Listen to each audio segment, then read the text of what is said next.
Itinuturing ng case closed ang kaso ng pagpatay kay Police Senior Master Sergeant Diane Marie Molinito at ang anak niyang si John Ismael. Yan ang ulat ni Ryan Lesigas.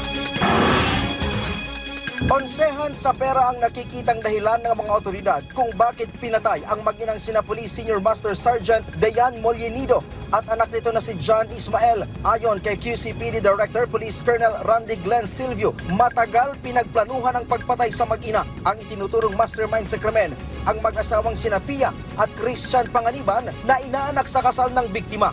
Naikwento doon ni Maribel na 15 pa lang parang meron ng mga biniling mga garbage bag at kinobera na yung supa. Ibig sabihin, parang nagpaplano na sila. January 16 nang mai-report na nawawala ang mag-ina sa Quezon City Police District. Paalam daw ng mag-ina na ibebenta ang kanyang Innova sa Novaliches sa halagang 450,000 pesos. January 19, idineklarang missing ang pulis at anak nito. January 24, natagpuan ang bangkay ni Molinito sa isang sapa sa Pulilan Bypass Road sa Bulacan. Pinatay si Diane Marie Molinito sa pamamagitan ng gunshot wound na pumasok dito sa ulo at lumabas habang siya nakaupo at lumabas po sa kanyang pigi. Ang kanyang anak po na si John Ismael ay ginapos ang ulo ng plastic bag at namatay dahil sa pananakal. Habang ang bangkay ng anak nito ay natagpuan noong January 29 sa Victoria, Tarlac.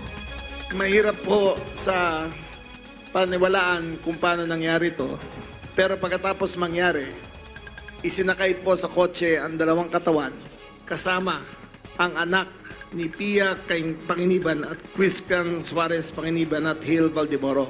Kasama nila yung mga anak nila sa kotse habang yung labi ni Diane Marie Molinito at kanyang anak ay nasa likod na nakabalot.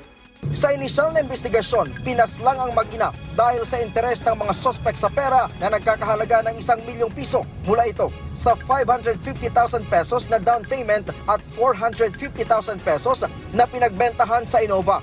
Nabenta yung 450, ibibigay yung bayad sa Montero. Diba? Para makompleto yung 1.1 million na order nila Montero. Wala naman talaga ng Montero na darating. Kasi wala namang order. Kumbinsido ang DILG at PNP na ang mag-asawa ang utak sa krimen. Merong psychopathic criminal tendencies talaga kasi walang konsensya eh. Paano mo madadali yung anak mo sa participation of the crime? Diba? Anong klaseng utak ka na meron? Anong klaseng puso ka na meron? Na pati anak mo, sasama mo sa disposal and sa prosecution of the crime. Doon kami nagulat lahat eh. Pati anak kasama. Bukod sa mag-asawang suspect, hawak na rin ng PNP ang dalawa pang kasabwat sa krimen na sina Maribel at tauhan na si Hill Valdemoro.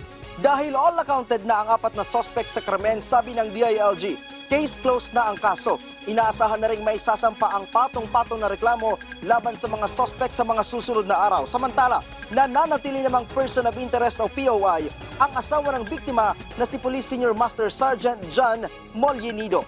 Mula dito sa Campo Crame, Ryan Lesigas para sa Pambansang TV sa Bagong Pilipinas.